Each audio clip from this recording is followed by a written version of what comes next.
January. We just got done kind of talking about playoffs and football, but January is kind of turned out to be an important month for both of us. A year ago, Random Fandom was hatched in January in Pittsburgh.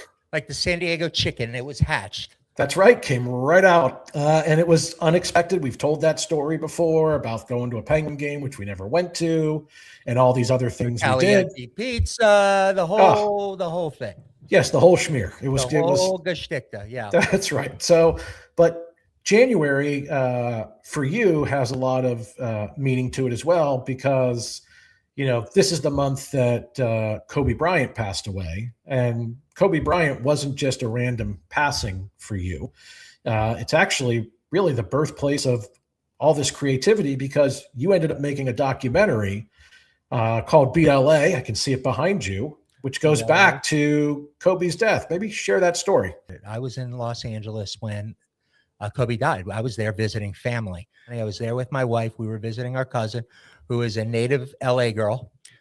And we were going to Malibu. I had never been to Malibu before. I thought it would be something I had to check out. I get a text from my buddy Jonathan texts me and tells me Kobe died. And I'm like, I couldn't believe it. And so I saw this emotion that was outpouring by these two people who were the last people on earth that I thought would be crying. Which is your cousins. Your cousins too. But they were crying, and they're not basketball fans. Well, because the way you and I are wired is the only people that we would think would be affected would be basketball fans.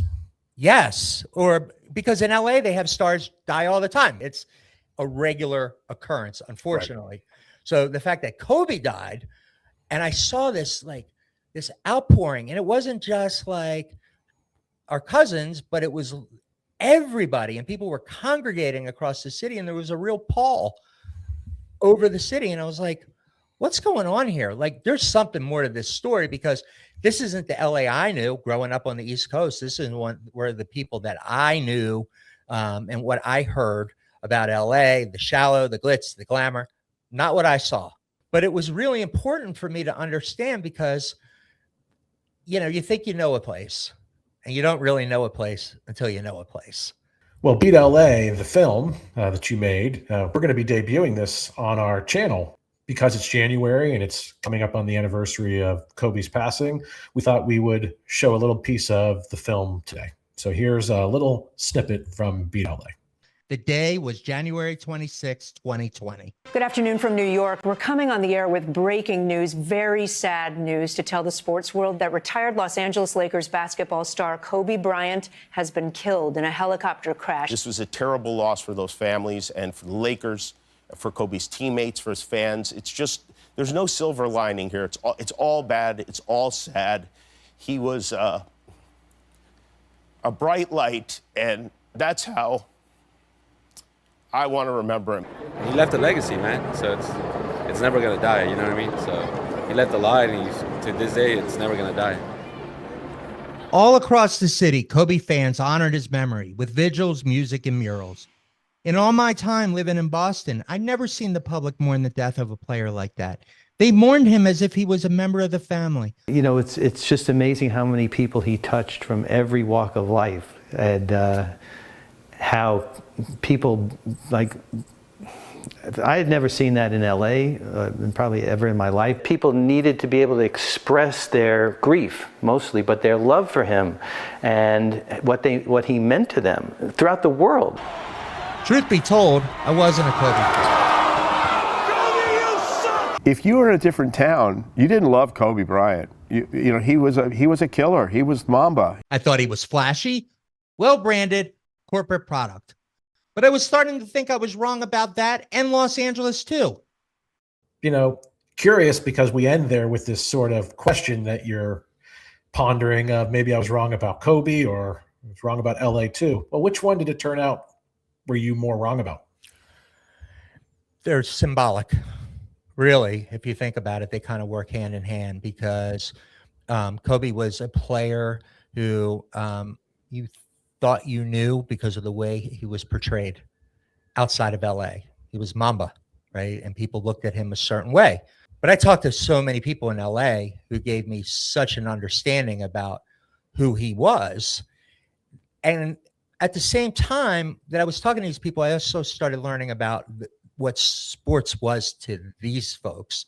Sports is part of everyday life in Los Angeles. And it's not about fans sitting in the stands. It's about playing sports. It's consuming sports. It's on walls. It's in the history of the world. I can assure you, I can't, and none of us could think of any public figure that has elicited this much creative energy as Kobe has. Over 600 murals throughout the world of Kobe and Gigi. I mean, I've done a lot of different players. Kobe, a lot. I've been painting Kobe since I started painting.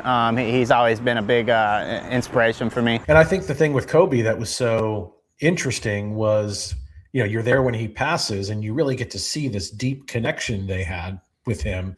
And yet he was a openly flawed athlete and a flawed human being. I think he wasn't perfect. And I think that he didn't claim to be perfect. And I think people related to his humanness. I mean, they saw an 18-year-old kid who had flaws. That with Angelenos, I think they saw a little bit of themselves in Kobe. But who was relentless in his pursuit of making himself better, who fell on his face very publicly more than once. Kobe could get angry. Kobe didn't want to talk to the media. Kobe could do all kinds of things. And I don't know. But you know what? If you ever saw Kobe out in public and he took a minute and he talked to somebody, he made you feel like you were the most important person in the room. This was a guy who had flaws. He was very, you saw it right out in the open, and he had redemption, and he owned his stuff. And that resonated there. He wasn't, and there was an authenticity to him.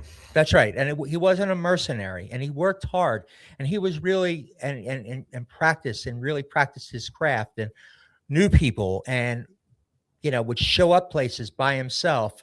You know, like the guy was like a part of the fabric of that community. I had an Emmy party. I hosted the Emmys, and there were a lot of celebrities there. Like, all the celebrities were there. Every famous person in LA was at this party after the Emmys. And then Kobe Bryant walked in, and all of a sudden you realized none of these people are celebrities. They're all fans of Kobe Bryant, and he is a celebrity.